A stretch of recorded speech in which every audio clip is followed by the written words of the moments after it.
Hello my friend, are you good? I'm good well. Benjeko Master Public Informer, hii hapa Marafiki TV.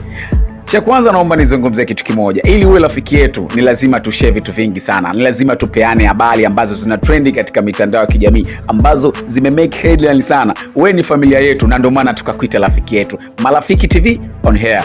Na leo tuna taarifa ambayo inamuhusu msanii kutoka Tanzania 255, Diamond Platnumz, CEO wa WCB. Hapa namzungumzia Simba.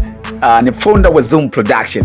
Jana aliachia kionjo chake cha wimbo inaokwenda kwa jina la Nani, lakini leo ameachia ngoma hiyo official videos ambayo inasumbua hivi sasa. Tunajua kabisa namba 1 on trending ni ngoma yake Diamond Platnumz, lakini pia namba 2 on trending ni ngoma hii hapa ya Nani.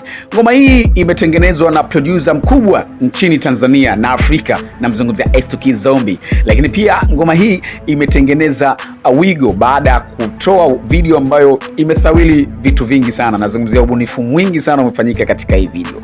Ubunifu wa kwanza ni pale mwalimu anapowaita kwenye assembly, anapoongea na wanafunzi wake kuambia leo tumwaleteni mwalimu mpya, na mwalimu huyo ni Diamond Platnumz. Kulikuwa na walimu wengi sana pale ambao wanatambulishwa, lakini mwalimu alikuwa anasubuliwa ni Diamond Platnumz. Baada ya kuja pale akamtamani mwalimu mwenzake ambaye ni madam wa darasa lingine. Tunaona ni ubunifu ambao umetengenezwa na mtu ambaye tuliamini kwamba anaweza akatengeneza hivi vitu, ni mtu wa Bongo Movie, lakini anatengeneza mtu ambaye ametoka kabisa katika tasnia ya Bongo Movie. Yaani nazungumzia huyu ni kiwanda cha music Tanzania. Kwa hiyo ni ubunifu ambao unafanywa kadri tunavyozidi kwenda muziki wa Bongo Flava, ubunifu unazidi kuwepo. Lakini mbunifu zaidi hapa namzungumzia content creator Diamond Platnumz. Tunaona katika video zake nyingi sana amejaribu kufanya ubunifu mwingi sana, lakini all in all, ngoma ya Nani ambayo inazungumzwa kwa ukubwa sana. Ukitaka kuamini kama muziki wa Bongo Flava unaenda mbali sana, ukiangalia video hii, angalia maudhui ya Diamond alivyochukua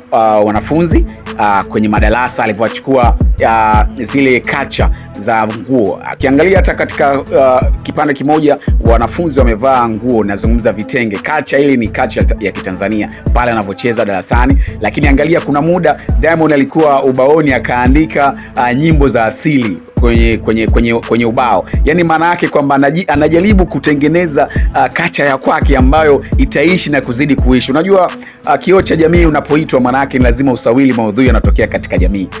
Utamaduni ni asili, yani nazungumzia asili ya Kitanzania ipo katika maisha ya kawaida.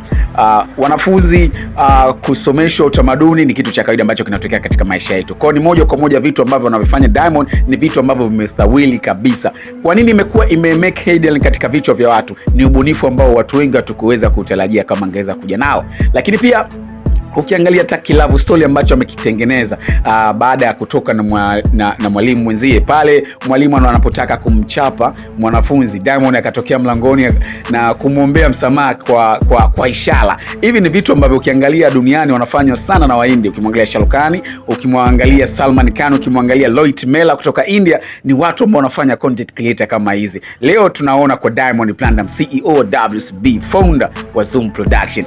Naweza ukasema ni Baba Zuchu. Bwana, I know this is Marafiki TV. Ni taarifa ambazo zinakuja kila muda. Kikubwa ninachotaka kukwambia, usitoke kwenye page zetu zote, Facebook pale Marafiki TV, lakini pia TikTok Marafiki TV. Usikose kusubscribe, lakini uwe wa kwanza kupata taarifa zetu. Mimi naitwa Benjeko Public Informer, half man half amazing. Tukutane muda mwingine tena. Thank you. Bye bye.